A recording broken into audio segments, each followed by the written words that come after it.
বিয়ে করতে যাওয়া এক প্রবাসী তার দুঃখের কথাগুলো বললেন এভাবে। 6 বছর প্রবাস জীবন পার করার পর যখন দেশে ফিরলাম, তখন বাবা মা খুব করে চাইলেন আমি যেন বিয়ে করি। আমিও ভেবে দেখলাম বয়স তো কম হলো না, তাই বিয়ে করার জন্য রাজি হলাম। আমার খালাতো ভাই সুজনকে সাথে নিয়ে এক জায়গায় মেয়ে দেখতে গেলাম।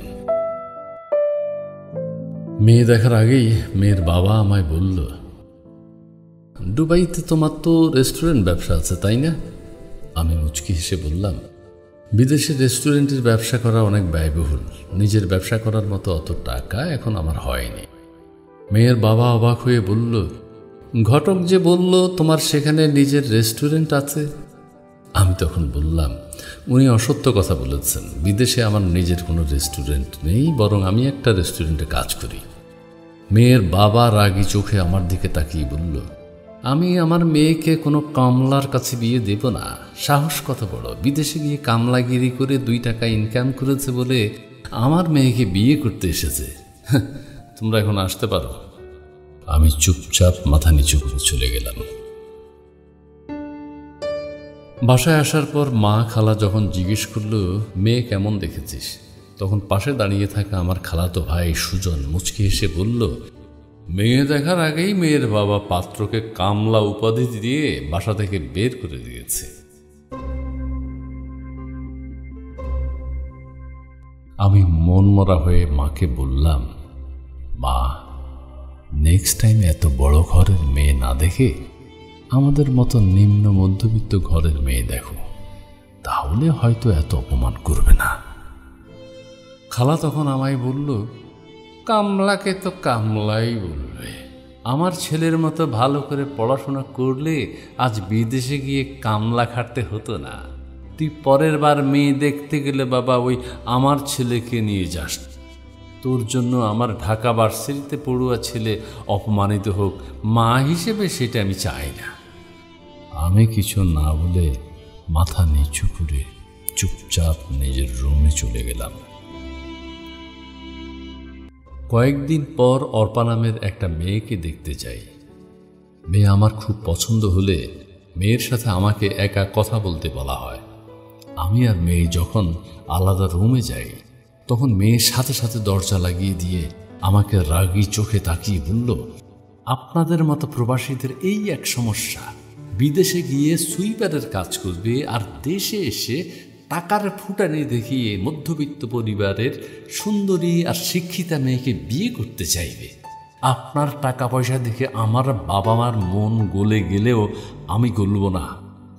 আপনি আমায় বিয়ে করলেও আমি আমার পছন্দের ছেলের সাথে বিয়ের পরের দিন পালিয়ে যাব বলে দিলাম। তাছাড়া আপনার সাহস কত বড়, নিজে ইন্টার ফেল করা, নিজে ইন্টার ফেল করা ছেলে হয়ে আমি অনার্সে পড়ুয়া মেয়েকে আপনি বিয়ে করতে চাইছেন। আমি মাথা নিচু করে মেয়ের কাছে হাত জোড় করে বললাম, আমি জানতাম না আপনি অনার্সে পড়েন, জানলে আমি আসতাম না, দয়া করে আমায় আর অপমান করবেন না। এই কথা বলে মেয়ের বাসা থেকে বের হয়ে আসলাম। রাতে নিজের বাসায় ফিরে এসে দেখি মা, খালা আর খালাতো ভাই সোফায় বসে আছে। মায়া আমায় দেখে বলল, কি রে, মেয়ে পছন্দ হয়েছে? আমি তখন মাকে বললাম, শুধু আমার একা পছন্দ হলে তো হবে না, আমাকেও মেয়ের পছন্দ হতে হবে মা। মেয়ে আমার মতো ইন্টারফেল করা প্রবাসী কামলা ছেলেকে বিয়ে করতে পারবে না মা। এই কথা শুনে পাশে বসে থাকা আমার খালা আর খালাতো ভাই হেসে দিল। হাসতে হাসতে খালাতো ভাই আমায় বলল, তোমার কপালে বউ জুটবে না। খালা তখন মুখ বাঁকিয়ে বলল, বউ জুটবে কি করে? বিদেশে গিয়ে রেস্টুরেন্টের থালা বাসন ধুলে কি আর বউ পাওয়া যাবে? আমি সচরাচর বড়দের মুখের উপর কথা বলি না, কিন্তু খালার বারবার অপমান করে কথা বলা আমার আর সহ্য হচ্ছিল না। তাই একটু রেগে গিয়েই খালাকে বললাম, হার্ট ব্লক হয়ে যখন হাসপাতালে পড়েছিলে তখন এই কামলাগিরি করে আনার টাকায় তোমাকে 2 লাখ টাকা পাঠিয়েছিলাম অপারেশনের জন্য। আপনার ছেলের আইফোনের শখ পূরণ করেছিল এই কামলাগিরি করে। হ্যাঁ, আমি জানি এই দেশের মানুষের চোখে আমরা সকল প্রবাসীরা কামলা, তাই দয়া করে এসব কথা আমাদেরকে বলে কষ্ট দিবেন না। আমার কথা শুনে খালাতো ভাইটা রেগে গিয়ে বলল, 2 লাখ টাকার একটা আইফোন দিয়েছে বলে আমার মাকে তুমি যা তা বলে অপমান করতে পারো না। সময় হলে তোমার টাকা আর আইফোন তোমার মুখের উপর ছুঁড়ে মার। আমি আমার খালাতো ভাইকে কিছু না বলে শুধু একটু হাসলাম। পরদিন সকালে মাকে ডেকে বললাম, মা, আমি এখন বিয়ে করব না, আরো কয়েক বছর প্রবাসে কামলাগিরি করে আসি, তারপর একেবারে দেশে এসে বিয়ে করব মা। 4 বছর পরের ঘটনা।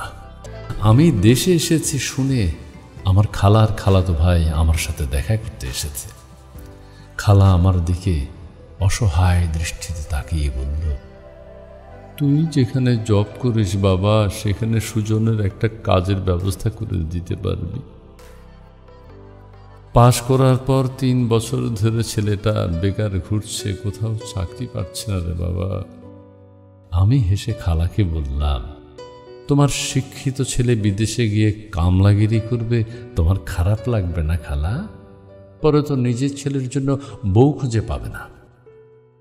খালা আমার কথা শুনে চুপ হয়ে আছে। আমি তখন খালাতো ভাইটাকে বললাম, নিজে যখন কষ্ট করে টাকা ইনকাম করবি, তখন অন্য কারো মুখে টাকা ছুঁড়ে ফেলবার ইচ্ছে হবে না তোর। খালা আর খালাতো ভাইটা আমার কথা শুনে মাথা নিচু করে আছে। আমি আর কিছু না বলে বাসা থেকে বের হয়ে গেলাম। একটা বিষয়ে পরামর্শের জন্য এক পরিচিত উকিলের কাছে গেলাম। সেখানে গিয়ে দেখি ওই আঙ্কেল যার মেয়েকে প্রথমে আমি বিয়ে করতে গিয়েছিলাম বলে আমাকে অপমান করে বের করে দিয়েছিল, তিনি উকিলের কাছে এসেছেন কোন একটা কথা বলতে। ওই আঙ্কেল চলে যাওয়ার পর আমি উকিল সাহেবকে জিজ্ঞেস করলাম, উনি কেন এসেছিলেন এখানে? উকিল সাহেব তখন আমাকে বললেন, ওনার মেয়ের ডিভোর্সের বিষয়ে আমার সাথে কথা বলতে। অনেক বড় ঘরে ওনার মেয়েকে বিয়ে দিয়েছিলেন, কিন্তু জামাইটা একেবারে নেশাখোর। মেয়েকে অত্যাচার করে বলে মেয়ে সংসার করতে চাইছে না।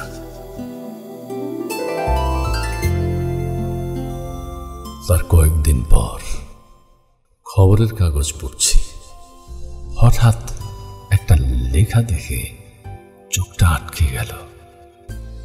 কি সে লেখা? স্বামীর পরকীয়ার জের ধরে স্ত্রীর আত্মহত্যা। ফ্যানে ঝুলন্ত লাশটার দিকে তাকিয়ে দেখি মেয়েটি অর্পা। হ্যাঁ, মেয়েটি অর্পা।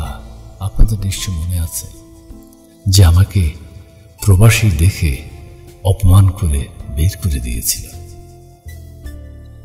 তারপর খবরের কাগজটা ভাঁজ করে পাশে রাখলাম।